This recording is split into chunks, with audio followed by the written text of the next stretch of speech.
The villa stood atop one of the most exclusive hills in Woodside, nestled among ancient redwoods and surrounded by an elegant, almost reverent silence. The private road leading to it was guarded by armed security and discreet surveillance systems. No one arrived there by chance. That evening, the reflections of headlights from Tesla Model XS, Lucid Airs, and sleek black limousines mixed with the soft light of Japanese lanterns lining the entrance path.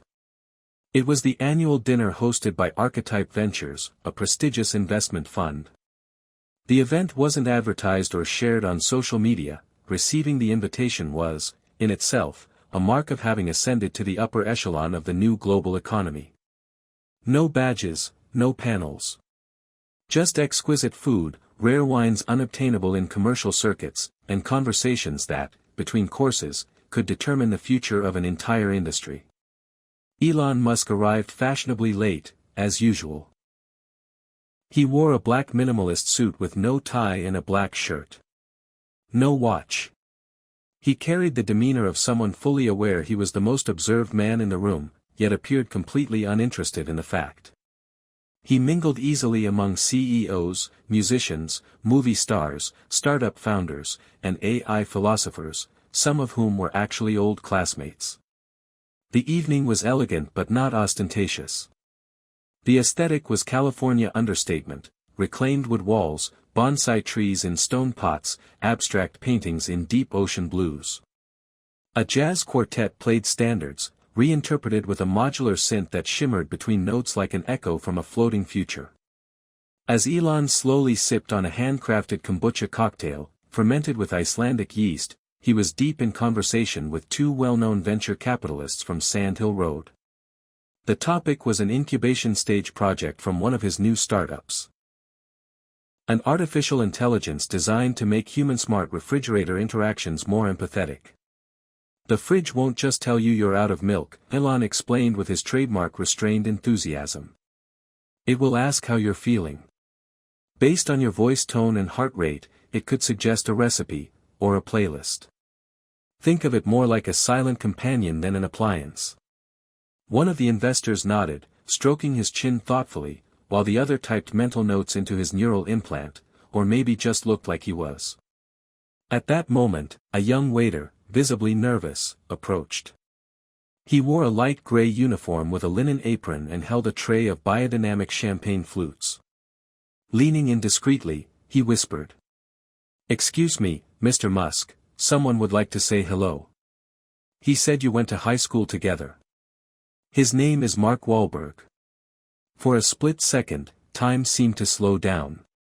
That wasn't the name Elon had expected. Not here.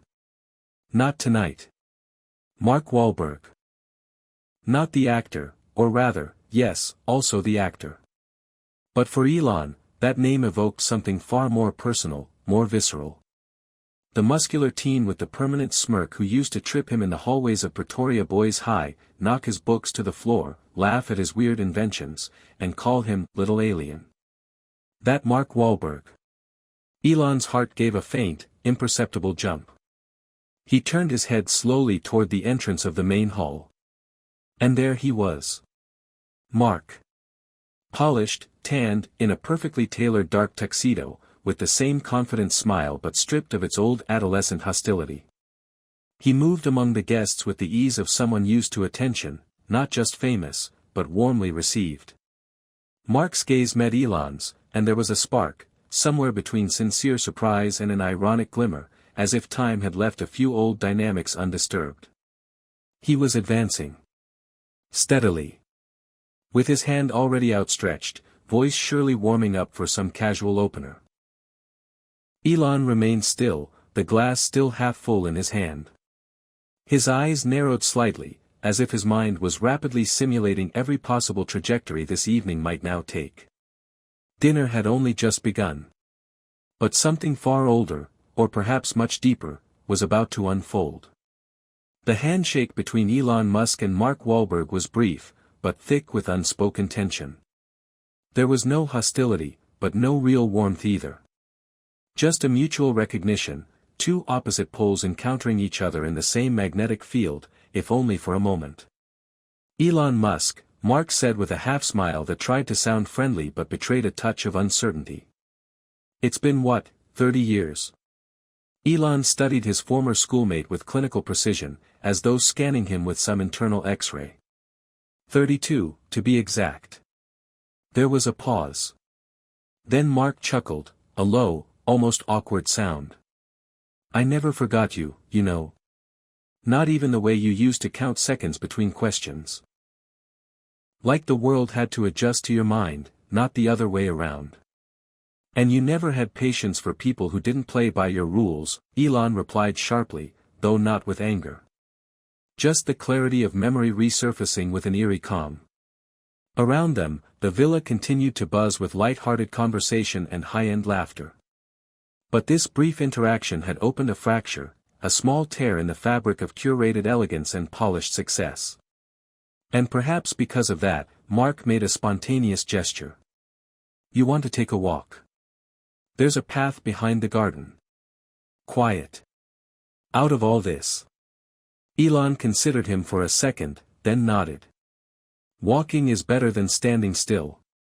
They began down a paved walkway cutting through the rear garden. On either side, manicured hedges and night-blooming flowers scented the air. Their pace was slow but steady, like that of two men who shared something unresolved and, for one evening, had chosen to face it. Do you remember the physics lab? Elon started, his eyes fixed forward. Every time I presented a project, you found a way to mess it up. Once, you hid the prototype for my electromagnetic thruster. I found it 2 weeks later behind the cafeteria bins. Mark looked down. I was a jerk. I don't even know why I did half of it. Maybe I envied you. Or maybe I just didn't know how to deal with someone like you. I knew exactly who you were, Elon replied, his voice flat and precise. I was the perfect target. I didn't talk like the others. I didn't think like the others. I was alone. And you were the crowd. They reached a small clearing with a wooden bench. Mark sat. Elon remained standing. I'm really sorry, Mark said, his tone stripped of performance. Like someone who'd waited too long to say something and could now only let it out plainly. My father used to hit me. My mom was barely present. At school, everyone thought I was winning. But inside, I was just rage and fear. And you were living proof that someone could be extraordinary without begging for anyone's approval. Elon didn't respond immediately. He was staring at the sky, wide and clear above them. You know what I used to do every night after school? He finally asked. I'd stay up late drawing rockets on graph paper. And I'd wonder if anyone would ever want to ride in one. The answer was always no. Because I was the one who'd built them. Well, they ride them now, Mark said softly. Everyone wants to ride your rockets. Yes. Elon allowed himself a faint smile. But they don't know what I built into them. Not just technology. Solitude. And the desire to escape. They sat in silence for a moment, surrounded by crickets and the soft rustling of leaves. Then Mark spoke again. There's something I wanted to say at our last high school assembly. But I didn't have the guts. Elon turned to him. What was it? Mark looked him in the eye for the first time, unfiltered. That I was sorry. And that I knew you were ahead of us all. And that scared me, because I didn't want to be forgotten. Elon's face finally softened. Not in forgiveness, but in a deeper kind of understanding. I didn't forget you, Mark. How could I forget someone who taught me how to survive?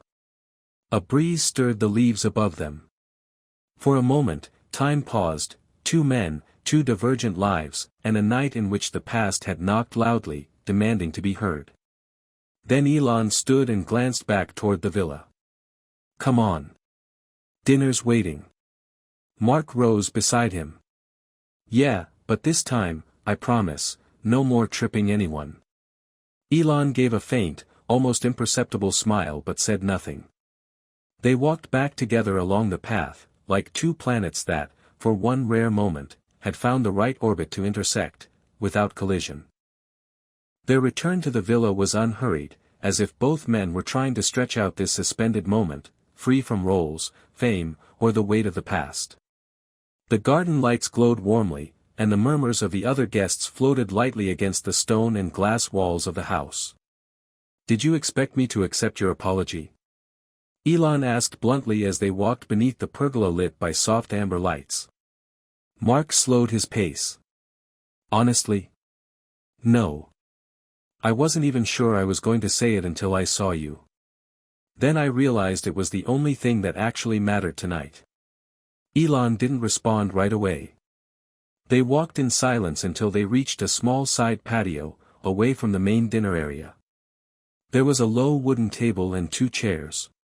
Elon sat down first. Mark followed. "You made my life hell for years," Elon said, looking at him with clear but not hostile eyes. "But ironically, you were one of the reasons I pushed so hard. I turned my anger into vectors and propulsion systems." Mark smiled, but not easily. It was the kind of smile that comes with swallowing a difficult truth. "When I moved to LA, I tried to become someone else. Built a career, a family, donated millions. But sometimes I'd wake up in the middle of the night with your face in my memory, in that science lab, outside the cafeteria, and I'd feel like garbage. I had everything, but something was missing, doing the right thing, even if too late." Elon leaned back in his chair and looked up. The sky above the Bay Area was clear, with stars beginning to blink through the cypress branches. "Do you know what time really is, Mark? It's a non-renewable resource. But it can become precious, if used right. Even at the last minute." Mark reached into the pocket of his jacket and pulled something out. A worn, slightly crumpled photo. It showed a high school class posing together. In the center, a confident-looking Mark, in the back, in the shadows, Elon, staring somewhere else.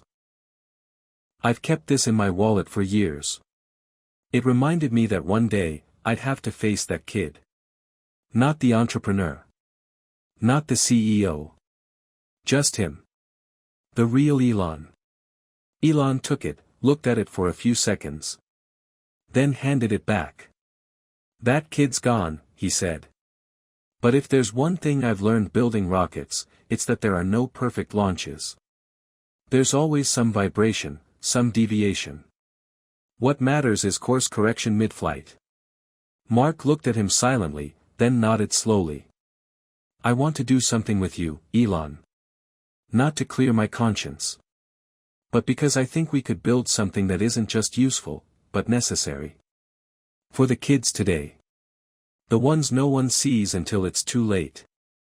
Elon raised an eyebrow, intrigued. "What do you have in mind?" Mark hesitated for a moment, then replied. "A program. A free tech academy for underprivileged teens. Labs, mentorship, direct access to innovation. Not another red carpet foundation. A real safety net. A place where no one gets treated like I treated you." The silence that followed was thick, but not heavy. Elon leaned forward slightly, fingers interlocked. "That's an interesting idea. But I don't want to just lend my name. If we do this, we really do it." Mark smiled now, more light in his eyes. "I know. And for the first time. I'm ready." Laughter and the sound of cutlery floated again from inside the villa. A waiter approached them discreetly. "Mr. Musk, Mr. Wahlberg, dinner is now being served." Elon stood. Mark did too. "You know what, Mark?" Elon said as they made their way back. "Maybe we didn't fail the launch. We just delayed ignition." The two re-entered the softly lit hall, side by side. The room quieted just slightly as they entered. No one truly knew what had happened outside, but everyone could tell something had shifted in how they walked. Side by side. With no shadows between them. Weeks had passed since the dinner. In Elon Musk's world, time usually meant progress, milestones, countdowns. But in those weeks, it meant something different: reflection.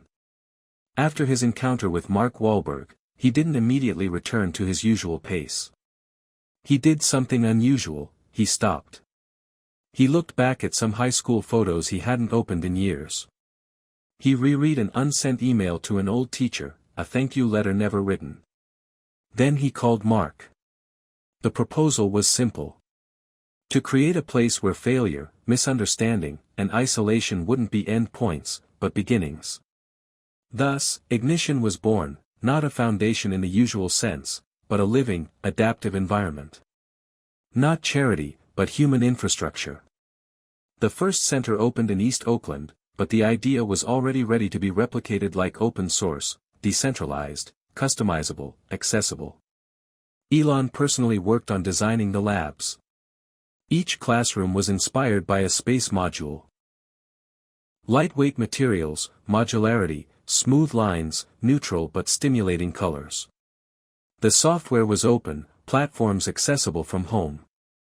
The students weren't mere users, they were builders. Mark returned to the field. He toured schools, talked with principals, parents, troubled teens. Many didn't even recognize him. Others watched with suspicion, as if the past could still overshadow the present. "I'm not here to ask for forgiveness," he said. "I'm here because time is short, and I still have something to give." The opening ceremony was deliberately modest. No camera floods, no red carpets. Just a steel plaque at the entrance engraved with "For those who were told they didn't belong." Elon spoke little. He said only, "Rockets don't launch with certainty. They launch with risk. And trust. This place is for those ready to try." Mark was more emotional. He told a story from his youth, a day he humiliated Elon in front of everyone, and how that scene had stayed with him for decades. There was a moment of silence.